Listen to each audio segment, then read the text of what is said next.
In this video we will be talking about the magical rotator cuff. What does it do? How does it relate to your shoulder problems and pain? And we will show you 3 excellent exercises to get your shoulder and rotator cuff healthy and super strong. This video is going to be a bit longer, so if you're bored and you want to skip to places, you can do it with the chapters that we added down below. Use them wisely. Now, before we continue, I must say that our YouTube growth has been tremendous.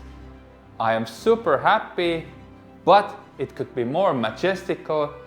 So if you want to aid us in this endeavor, then hit the like button and subscribe.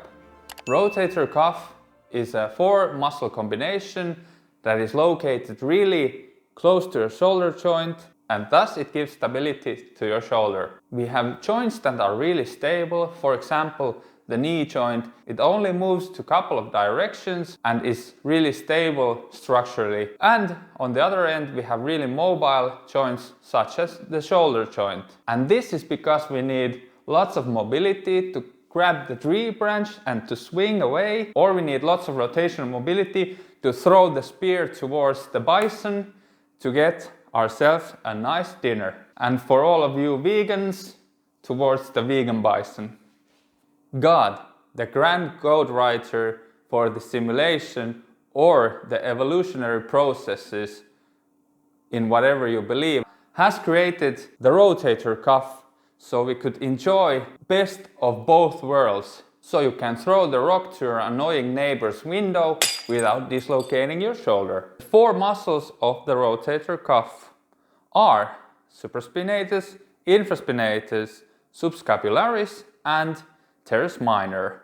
They all have slightly different moves and actions, but mostly their function is to give you stability in your shoulder region. The rotator cuff can cause pain to your shoulders. A weak rotator cuff is prone to sprains and strains and tears, and this might cause pain and restriction to your shoulder. Also, it is prone to overuse injuries, and this causes swelling, and the swelling stiffens your shoulder up and might cause even more pain and restrictions. Also, a weak and dysfunctional rotator cuff predisposes your shoulder to dislocations. A sound and strong rotator cuff is a foundational base for a healthy and functional shoulder. So never skip your cuff exercises. Next, we will show you some of the greatest rotator cuff exercises to start this strengthening process. You can do these exercises if you have stiffness in your shoulders, discomfort, even if you have mild pain. These exercises are okay to do. If you have recently had any tears, sprains, subluxations, dislocations, problems with the labrum, then ask your doctor if these exercises are suitable for you. The first exercise is modified full can. This exercise strengthens your supraspinatus and indirectly strengthens also other rotator cuff muscles. And this also exercises and strengthens your deltoids. First, grab a weight and then bring your hand up so that your elbow is slightly higher than your shoulder.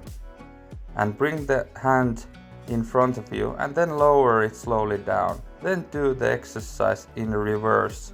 So you bring the hand up in front of you and then you move it back and slowly lower the hand. There are some common mistakes you should avoid to get the most out of this exercise.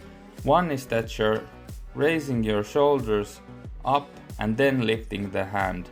This is not optimal, so avoid this. The other thing is that you shouldn't lift your hand up in internal rotation, so the thumb should always point towards the ceiling. And there's also this common one, that when you lower your hand, your shoulder blade and your shoulder drops down. This is not good.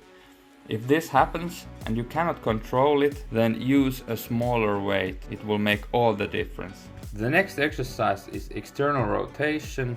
This targets the infraspinatus and teres minor muscles from the rotator cuff. This exercise also targets other rotator cuff muscles indirectly, and it also strengthens the deltoids. For this exercise you need to go and lie down under a palm tree, and then you need to grab your towel, roll it up and put it under your armpit, just like Teemu is doing right now, and then grab the weight that magically appeared in front of you and then start to outwards rotate your hand. Keep your elbow flexed approximately 90 degrees at all times and lower your hand slowly down. As I said, this lowering movement is the money making movement. This is the golden part of the exercise.